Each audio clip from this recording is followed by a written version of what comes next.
거기다 다리미 하나 꽂고 뭐 인덕션 레인지 하나 꽂고 전열기 하나 꽂고 이렇게 해서 막 써버리면 10A 그냥 넘어가 버리거든. 그럼 그거 굴러는 거예요. 탑건 매버릭 봤어요? 네, 봤어요. 거기에 보면 거의 영화 끝부분에쯤 되면 그 F-14를 타고 막 도망갈 때 후방석에 그 구스 아들이 타잖아. 네. 그래서 뭐 레이더가 작동이 되네 안 되네 그런데 그 서킷 브레이커를 찾아서 눌러봐 이런 얘기 대사가 나오고 그 친구가 그걸 찾아서 눌러서 작동시키는 장면이 나와요. 그때 여기 장면이 나와요. 그러면 전류가 흘러서 이 바이메탈이 움직여서 회로를 끊을 때까지 시간이 필요하죠, 얘는. 그리고 이 바이메탈이 열을 받을 정도의 전류량도 필요해요, 얘는. 그래서 일정 전류 이상의 용량이 필요한 경우에만 얘를 쓸 수 있고, 그보다 낮은 경우, 혹은 빨리 작동해야 하는 경우, 이럴 때는 얘 CB를 쓸 수가 없어요. 그럴 땐 뭘 쓴다? 그 다음에 배울 퓨즈라는 걸 써요. 그 이유가 그래요. 7.5라고 쓰면 요 점이 헷갈릴 수 있어서 75랑 헷갈릴 여지가 있어서 7과 2분의 1이라고 정확하게 표기를 해줍니다. 그래서 항공기용 공구나 장비 보면 대부분 분수로 표기를 해요. 그 이유가 그것 때문이다. 자, 넘어가면 그 다음 페이지. 실제 항공기에 장착된 사진이 보이죠? 일정 온도 이상이 되면 거기서 온도를 감지해서 끊어주는 퓨즈가 안에 들었어요. 그 퓨즈가 잘 나가. 사람들이 이제 과열을 시키는 경우가 종종 있어가지고.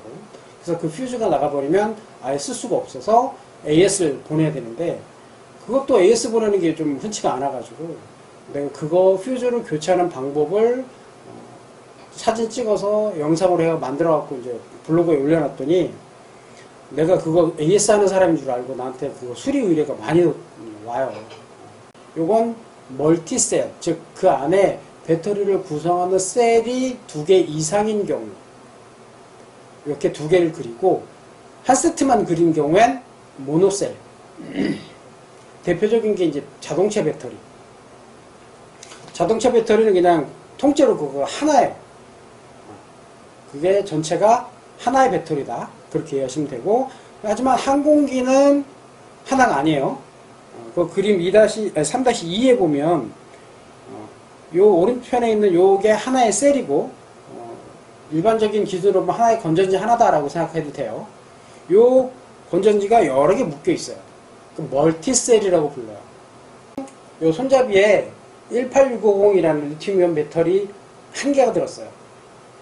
요건 모노셀. 자동차, 그러니까 사이즈는 달라도 자동차 배터리도 그게 배터리 하나예요. 그래서 걔도 모노셀. 그럼 걔는 배터리 표시를 할 때 길고 짧은 거 하나씩만 그려주면 돼요.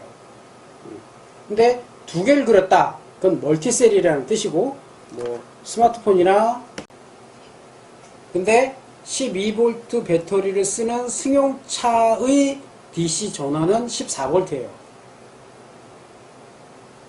이해돼요? 네. 항공기는 배터리, 일반적인 소형 항공기들, 전투기를 포함해서 소형 항공기들은 배터리 전압이 24V예요. 그런데 항공기의 시스템 전압은 28V예요.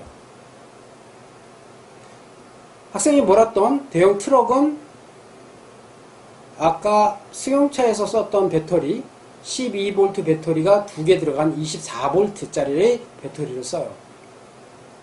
달라요.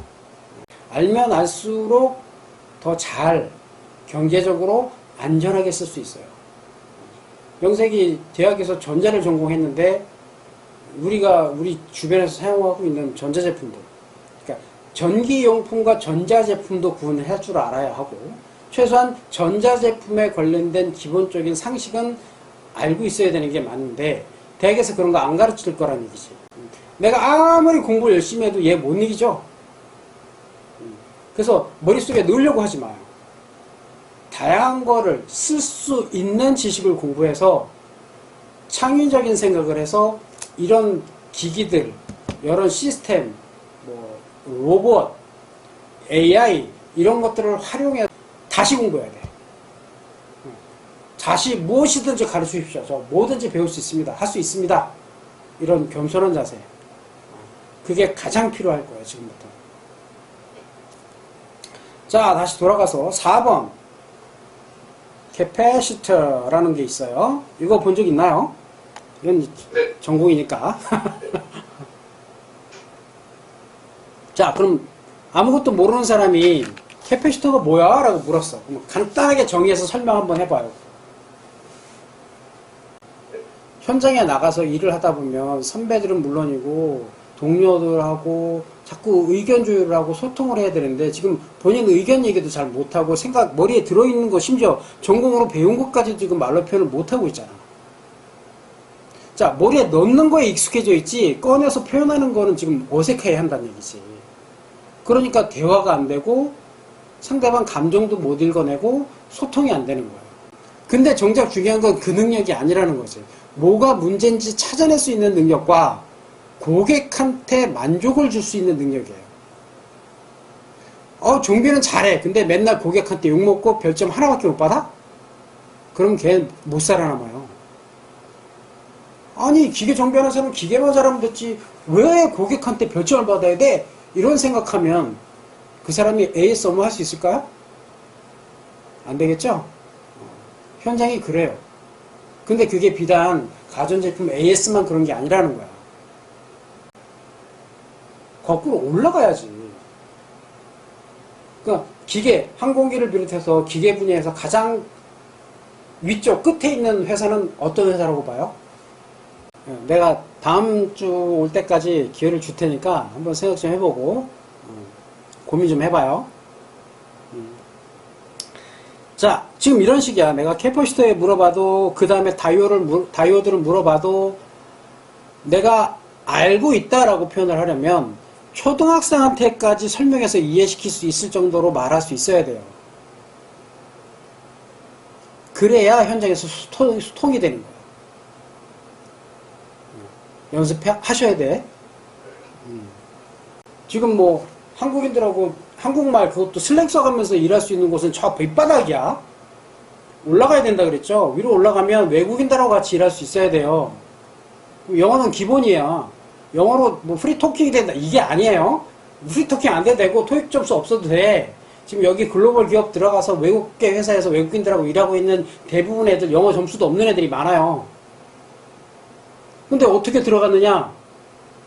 영어? 점수 필요 없어. 현장에서 이걸 소통해서 대화 능력, 대화해서 업무를 할 수 있으면 돼. 근데 업무할 수 있는 거랑 영어 대화하는 거랑은 차원이 다른 얘기란 얘기야.